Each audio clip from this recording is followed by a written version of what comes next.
was the last time you had Banjo Man? Muganda wo muto. Obo mukuru Banjo Man. Producer hit song. Okuva Makayana, Mama Makayana, Muliomo, what I did see. Naja wano. Who I know? Who I know? See?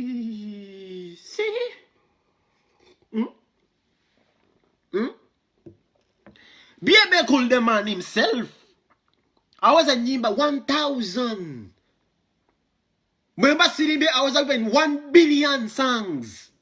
Azirina Bebe Cool, Azirina ne video. Mega videos, quality. Za shooting in the wall hipa. Wana wagenze, as what them America ona. I was a nyimba o mutwaro gumu Bebe Cool. Negate nyimba za Bebe Cool o mutwaro gumu za alina ina history of Uganda. Zikwato zinyweze, neza kamionzo no zinyweze. Teziva mu bya bugaga bya Banjo Man bya alina. A man who stopped singing Kayondo in day mubanga lieda. See what a pity. And reality talk. Tuwali kubera nga tushuga coating nga tubabulira amazima. See?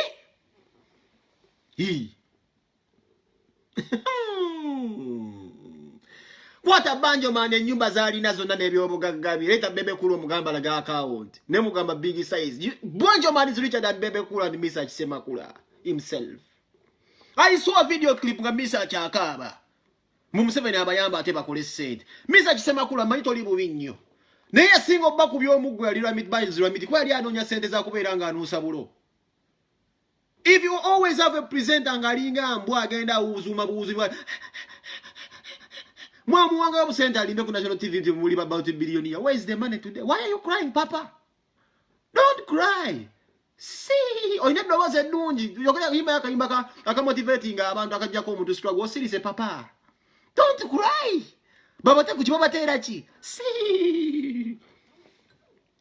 Misa chi yabakubisa omuggo nagundi yabalimba Ramiti yabaleetera obuzibu.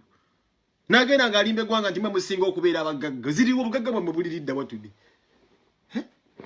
Nakulabye okaba kibinnyo Misa chi nkwagala nnyo etokaaba. Eze kubye bilize omwanga Ramiti nagula mulokoli kwa musajja mwavu nnyo bavuluma ne mabina. Ngagenda propaganda. No gamba buno gundi yasinga okubeera omusajja omuyimbi asinga okubeera obuzimanya omuyimbi. Yawanga list na wayo gwe. Okwa mwino input be mwazimba oli obuyimba bulinga budoti.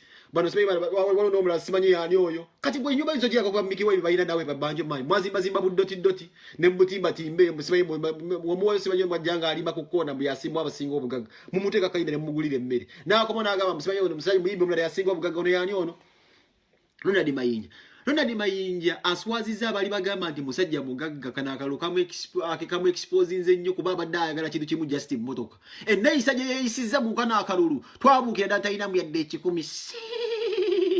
Yali listi ya Ramiti. Mwena bwagano okwogera amazima mbu the richest musician has always been Bobby Wine. Mwafunanga okutya. This is why Ramiti knew the problem was the richest musician in Uganda has always been Bobby Wine. But Somebody Ragadi was the richest musician in Uganda when I studied I know street. Do you know what it means to have a street in Sweden? Mbada Sweden maka juwira kumineta nonya street ya Somebody Ragadi yambula. The reader street ya Ragadi. Nebi ebintu byalingwa ku programu ze Uganda na yenge obuzibu bwalinga wo. They did not want you to talk the truth. Muno muzimbi akyasinza okubeera omugagga ye Mickey Wine. Manya Bobby Wine.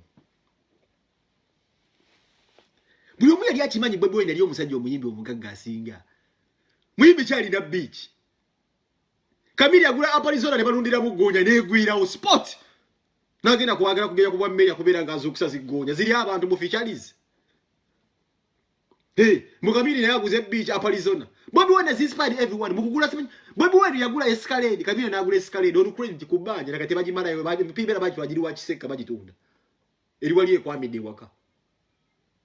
Bora muyamanya omutira ne bagikono ne baginona spare ne bagimira ko natamulota.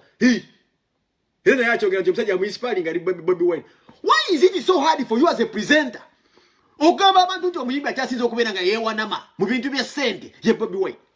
Ebintu bingi Bobby Wine byazzaako zibe namwe asokwagala mbivuluga. Tudezi Bobby Wine za achievements ne baganda bi. Byaliwo kuva ddala temwagala dda kubeera nga mubyogera. Ate mugenda kunkola ki? mbabulira amazima bino mwali mwadde okubyogera temuddamu tuvuyisa gomacha kitegeeza okubanga muganda we yasinga okuba omugagga I am Mickey Wayne. Bobby Wayne is my brother, but he's the richest musician in Mugwanga in a beach. Nze wachimba mulabisa nina okuba omutetenkanya nange nesitula katatenga mukyaliawo agali mu nkuubo.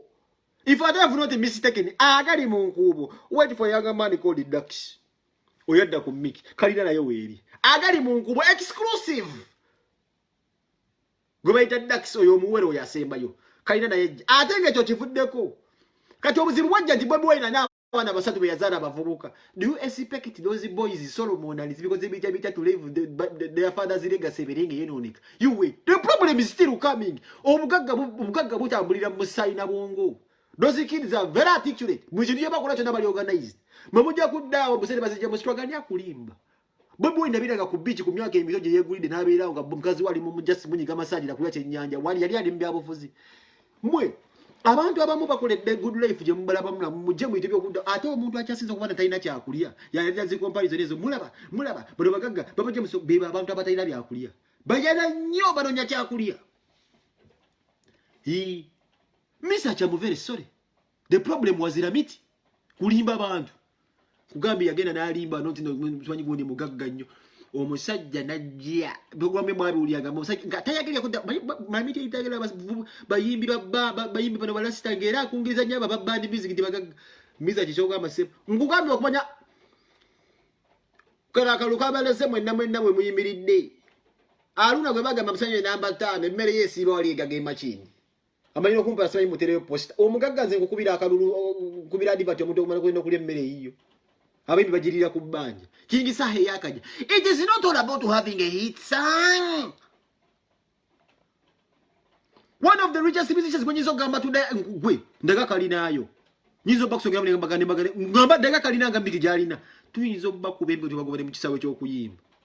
Get a man called Rabadaba yayina ka emyaka emyezi yabera ku ground yawo nga music waza nyamo kyamo akolage wasula halika na munungu asula wagulu mu kisawe mu kisusungu. Asura ku muti mu kisusungu akolaga nyumba ja asura mu Rabadaba.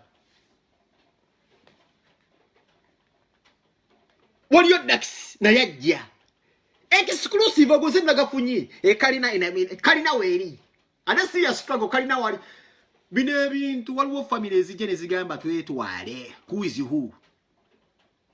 They are competing in some sort of way but they love each other temuli mu bya jealousness abakuluye tiyo kyabayita legacy y'abakyagulanyi obuziwe mulina mwenga mmwe. Bobby Wayne zata manyirawo namanya zandalina muyimbi gwe nali ntambula naye tayira kudda bino bino nga mukubira essimu abe mutyenyo okujja okukola nga agamba ezo ntana nnya muziwe Bobby Wayne. Bobby Wayne ngazikwata. I don't recall any day raba customer bamba promoter bamba asokanga wa Bobby Wayne okujje wafu kuba yalinga muntu wala iso kusinga kuno. Nera nga azukire tekeja chaliwa ngera linga lya gamba ebyo sizikolera. This is the reason why atwale emyaka 5 nga akyazimba gwanika. Emisango gikyaliyo ku CPS ebisota jaluma abantu kesi zikyaliyo. Gwotu ko kubeera ngozimbye gwanika ligula mu gonya ina kubeera mu mazzi. Naye gonya wekokera mu kisaka ngerizo omuntu ajja okunoga omululuze mulume. Ekizo n'emisango fairo yajija okuba wagira mu 7. Nenga teyali badde mu mbeera osinga ali musajja mukozi nnyo nga tali mu nnyo kuzoleya ate nga tolina.